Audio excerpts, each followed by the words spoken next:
Hello નમસ્કાર વિદ્યાર્થી મિત્રો નમસ્કાર. તો બધા વિદ્યાર્થી મિત્રોનું ઓજા ક્લાસીસ ચેનલમાં હું સ્વાગત કરું છું.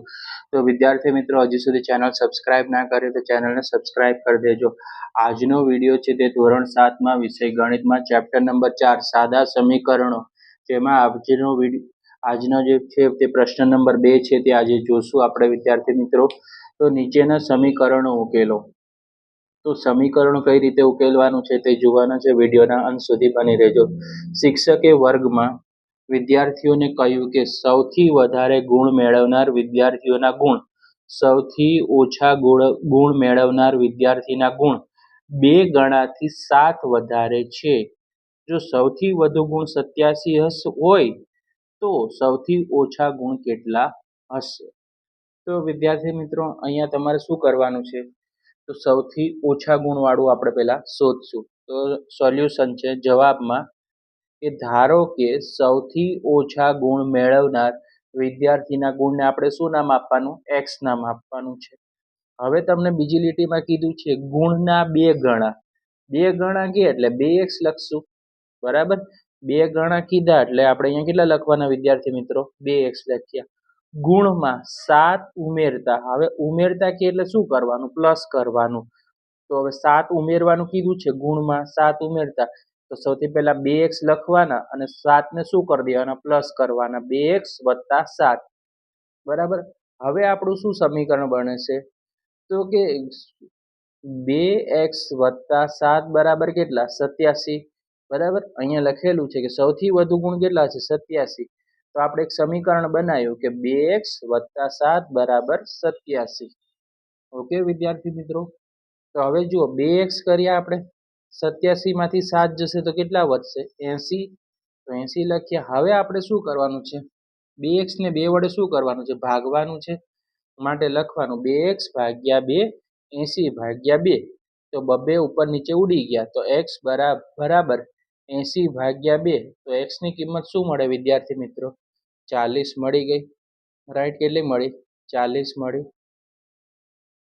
હવે બી નંબરનો પ્રશ્ન છે એક સમદ્વિબાજુ ત્રિકોણમાં 2 આધાર ખૂણાના માપ સરખા છે. હવે સમદ્વિબાજુ એટલે 2 બાજુ કેવી હોય? સરખી હોય. શિરકોણનું માપ 40 અંશ છે તો ત્રિકોણના આધાર ખૂણાનું માપ શું હશે? યાદ કરો કે ત્રિકોણના ત્રણેય ખૂણા માપનો સરવાળો 180 થાય. વિદ્યાર્થી મિત્રો આ તમારે યાદ રાખવાનું આવશે. આમાં આગળ 9મા ધોરણમાં પ્રમેય પણ આવશે, 8મા ધોરણમાં, કે ત્રિકોણના ત્રણેય ખૂણાનો માપનો સરવાળો 180 કઈ રીતે થાય. તો આ વસ્તુ તમારે કામની છે. ધારો કે સમદ્વિબાજુ ત્રિકોણ પાયાનો એક ખૂણાનું નામ આપણે શું આપવાનું? x અંશ, અને બીજા પાયાનો ખૂણાનું નામ શું આપવાનું? x અંશ. ત્રિકોણના શિરોકોણનું માપ કેટલું છે વિદ્યાર્થી મિત્રો? 40 અંશ. તો હવે આપણે શું લખશું કે જે પહેલો સમદ્વિભુજ છે એનો x અંશ, જે બીજો ખૂણો છે વત્તા કરીને એનો પણ x અંશ લખવાનો, અને શિરોકોણનું માપ છે 40 બરાબર 100 એ લખ્યું, બરાબર. ત્રિકોણના ત્રણેય ખૂણાનો સરવાળો કેટલો થાય? 180 થાય. હવે x અંશ વત્તા x અંશ તો કેટલા થઈ ગયા? 2x અંશ થઈ ગયા. 2x નો અંશ થયા, ડિગ્રી થઈ ગઈ, વત્તા 40 ડિગ્રી બરાબર 180 ડિગ્રી. ઓકે, ડિગ્રી અથવા અંશ 2 પણ કહી શકો છો તમે. 2x બરાબર 180 હતા જમણી બાજુ, તેને ડાબી બાજુ લાવ. આ વત્તા 40 છે, જ્યારે નીચે આવશે ત્યારે શું થઈ જશે? -40. વત્તા હોય ને જો નીચે આવે ત્યારે માઇનસ થઈ જાય. દિશા બદલાય, ચિહ્ન બદલાય, નિયમ યાદ રાખવાનો. 2x અંશ બરાબર 180 માંથી 40 જાય તો કેટલા વધે? 140. 2x / 2, 140 / 2. તો વિદ્યાર્થી મિત્રો તમે જોઈ શકો છો કે 2 શું થઈ જશે? કેન્સલ થઈ જશે. તો અહીંયા x અક્ષ વધશે. તો x અંશની કિંમત કેટલી મળી? અંશની કિંમત આપણને મળી છે 70 અંશ, બરાબર. અહીંયા લખવું હોય તો લખી નાખવાનું કે બંને બાજુએ, એક મિનિટ, બંને બાજુએ 2 વડે શું કરવાનું વિદ્યાર્થી મિત્રો? ભાગતા. લખી રાખો તો સારું રહે, યાદ રહે કે બંને બાજુને કેટલા વડે ભાગ્યું છે? 2 વડે ભાગ્યું છે. ઓકે. હવે સી નંબરનો દાખલો છે એક મેચમાં સચિનના રન, જો અહીંયા તમને વિદ્યાર્થી મિત્રો એક સચિનના રન આપ્યા છે રકમમાં, રાહુલના રન કરતા 2 ગણા છે. તો અહીંયા ખાસ ધ્યાન રાખવાનું કે 2 ગણા કીધા છે સચિનના રન રાહુલ કરતા.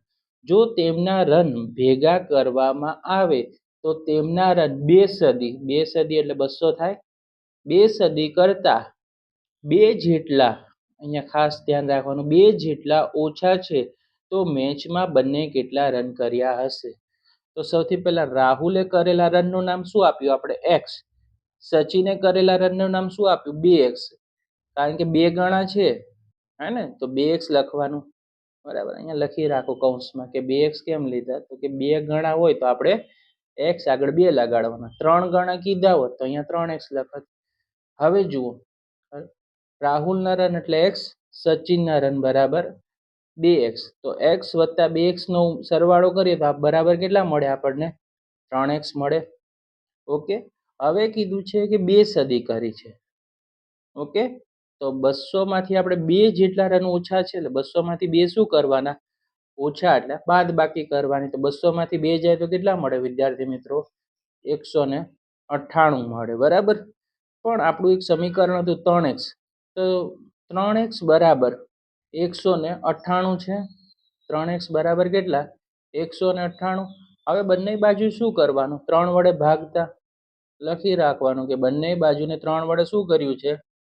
ભાગાકાર કર્યો છે. ઓકે, કઈ રીતે થયો જુઓ, 3x ભાગ્યા 3, 198 ને 3 વડે ભાગવાનું. તો 3 3 ઉપર નીચે શું કરવાનું વિદ્યાર્થી મિત્રો? ઉડાઈ દેવાનું. તો x બરાબર 198 ભાગ્યા 3 કરો તો x બરાબર કેટલા મળે આપણને? 66 મળે. બરાબર, તો 2x, હે ને, રાઈટ, 2x. તો 2 ગુણ્યા 66 તો કેટલા મળે? 132 મળે. ઓકે, 2 ગુણ્યા 66 એટલે 132 રન મળશે. પ્રશ્ન નંબર 3 છે, ઇરફાને કહ્યું કે તેની પાસે પરમિત પાસેની લખોટીના 5 ગણા કરતા 7 વધારે છે. લખો, ઇરફાન પાસે 37 લખોટી છે તો પરિમિતિ પાસે કેટલી લખોટી હશે? તો સૌથી પહેલા આપણે પરિમિતિનું સોલ્યુશન કરવાનું વિદ્યાર્થી મિત્રો. જવાબ, ધારો કે પરિમિતિ પાસે કેટલી લખોટી છે? x લખોટી છે. લખ્યું. 5 ગણી લખોટી એટલે કેટલા લખવાના? 5x. ધ્યાન રાખવાનું કે 5 ગણી કે તો 5x, 6 ગણી કે તો 6x. હવે 7 ઉમેરવાનું છે તો આપણું સમીકરણ શું બને? 5x વત્તા 7. બરાબર, ને ઇરફાન પાસે કેટલી લખોટી છે? 37. તો આપણું એક સમીકરણ બને 5x વત્તા 7 બરાબર 37. તો 5x બરાબર 37 ના 37, આ વત્તા 37 છે, જ્યારે નીચે આવે ત્યારે શું થઈ જશે? વત્તાના નીચે આવે ત્યારે ઓછા થઈ જશે, એટલે કે માઇનસ. તો 5x બરાબર 37 માંથી 7 જશે તો કેટલા વધશે? 30 વધે. બરાબર, 37 માંથી 7 જશે તો કેટલા વધશે? 30 વધશે. હવે શું કરવાનું? બંનેનો ભાગાકાર કરવાનો. 5x ના છેદમાં 5, 30 ભાગ્યા 5. તો આપણે લખેલું છે કે બંને બાજુએ 5 વડે ભાગતા. તો 5 5 ઉપર નીચે ઉડી ગયા, તો ઉપર શું વધ્યું? x. 30 ભાગ્યા 5 કરો તો x ની કિંમત શું મળે વિદ્યાર્થી મિત્રો? 6 મળે. તો આ રીતે દાખલા નંબર 1 નું સોલ્યુશન થયું વિદ્યાર્થી મિત્રો. હવે બીજો દાખલો છે, લક્ષ્મીના પિતા 49 વર્ષના છે તો લક્ષ્મીની ઉંમરના 3 ગણાથી 4 વર્ષ મોટા છે. તો આ ખાસ ધ્યાન રાખવાનું, 3 ગણાથી 4 વર્ષ મોટા છે તો લક્ષ્મીની ઉંમર કેટલી હશે? તો સૌથી પહેલા આપણે કોની ઉંમર શોધવાની છે? લક્ષ્મીની. તો જવાબમાં લખવાનું, આન્સરમાં, લક્ષ્મીની ઉંમર 1 વર્ષ. લક્ષ્મીની ઉંમર 3 ગણા. જો 3 ગણા, અહીંયા શબ્દને ધ્યાનમાં રાખવાનો, 3 ગણા કે એટલે 3x લખવાનું. હવે તો તમને ખબર છે. 4 વર્ષ ઉમેરવાનું છે તો આપણું એક સમીકરણ શું બને? 3x વત્તા 4. ઉમેરતા કીધું એટલે પ્લસ કરવાનું, અને ઓછા કીધું હોય તો બાદ બાકી કરવાનું. લક્ષ્મીના પિતાની ઉંમર કેટલી છે હાલમાં? 49 વર્ષ છે, તમને રકમમાં આપેલી છે. તો આપણું એક સમીકરણ બનશે 3x વત્તા 4 બરાબર 49. તો 3x ના 3x, 49 જમણી બાજુ છે ને કઈ બાજુ લાવો? ડાબી બાજુ. આ વત્તા 4 છે, જ્યારે નીચે આવે ત્યારે શું થઈ જાય? ઓછા 4. તો 3x ના 3x, 49 માંથી 4 જાય તો કેટલા વધે? 45 વધે. માટે 3x બરાબર કેટલા? 45. તો વિદ્યાર્થી મિત્રો 3x ને 3 વડે શું કરવાનું? ભાગવાનું. તો 45 ને પણ કેટલા વડે ભાગવાનું? 3 વડે. માટે લખવાનું કે બંને બાજુએ 3 વડે ભાગતા. તો 3x ભાગ્યા 3, 45 ભાગ્યા 3. તો જો 3 3 ઉપર નીચે શું થઈ જશે? ઉડી જશે. તો ઉપર શું વધ્યું? x. 45 નો 3 હારે ભાગાકાર કરો તો x ની કિંમત આપણને શું મળે વિદ્યાર્થી મિત્રો? 15 મળે. તો x બરાબર 15 થઈ જશે. નેક્સ્ટ દાખલો છે, સુંદર ગ્રામના લોકોએ પોતાના ગામના બગીચામાં શું કર્યું છે? વૃક્ષારોપણ કર્યું છે. તો તેમના કેટલાક છોડ ફળના છોડ હતા.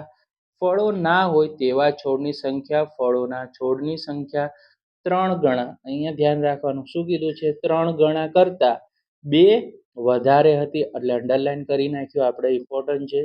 જો ફળો ના હોત તો તેવા છોડની સંખ્યા કેટલી છે? 77 હોય તો ફળોના છોડની સંખ્યા કેટલી હશે? તો સૌથી પહેલા આપણે કીધું છે, શું કીધું છે? ધારવાનું છે. ધારો કે ફળોના છોડની સંખ્યા x છે. 3 ગણા એટલે તમને ખબર છે 3 ગણા કે તો અહીંયા કેટલા લખવાના? 3x લખી નાખવાના. પરિણામમાં 2 ઉમેરતા. તો સૌથી પહેલા આપણને શું હતું? 3x વત્તા 2 ઉમેરતા. એટલે આપણે શું કર્યું? 3x વત્તા 2 લખવાના.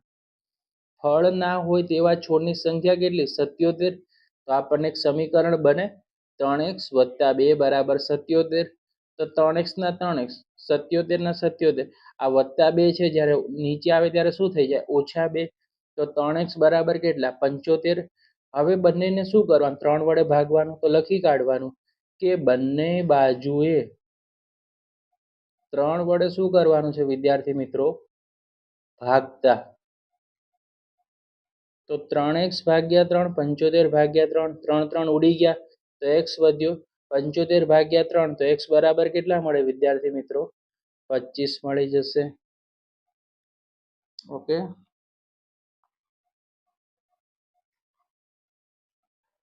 સ્વાધ્યાયનો લાસ્ટ પ્રશ્ન નંબર 4 છે, કોયડો ઉકેલવાનો છે.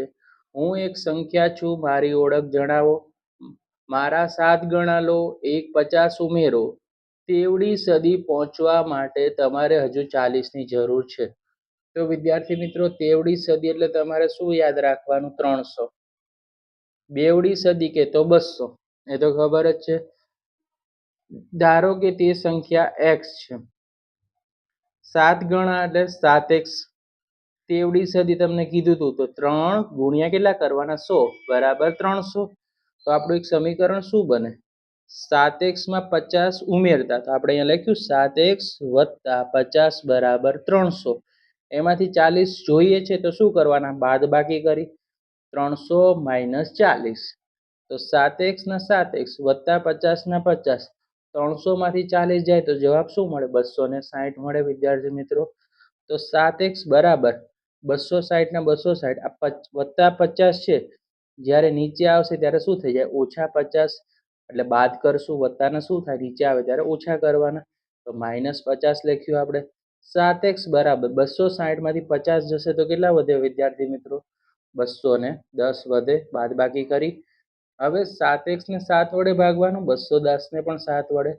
તો લખી કાઢવાનું કે બંને બાજુએ 7 વડે ભાગતા. 7x ભાગ્યા 7 અને 210 ભાગ્યા 7. 7 7 ઉપર નીચે ઉડી ગયા તો અહીંયા શું વધ્યું? x વધ્યો છે. 210 ભાગ્યા 7 તો અહીંયા કેટલા વધે? 30 વધે. માટે શું વધ્યું આપણે? x બરાબર 30. એનો ફાઇનલ આન્સર મળી ગયો. તો વિદ્યાર્થી મિત્રો, અહીંયા આપણું ચેપ્ટર નંબર 4 સાદા સમીકરણ સમાપ્ત થાય છે. ચેપ્ટર નંબર 5 છે, તમને નેક્સ્ટ વિડીયોમાં તમને મળી જશે. તમારે ચેનલ સાથે જોડાઈ રહેવાનું છે. વિડીયો તમને પસંદ આવે તો લાઈક કરવાનું છે, કમેન્ટ કરવાનું છે અને વિડીયો તમારા મિત્રો સુધી શેર કરવાનું છે. Thanks for watching. આપણે નેક્સ્ટ વિડીયોમાં મળીશું. ત્યાં સુધી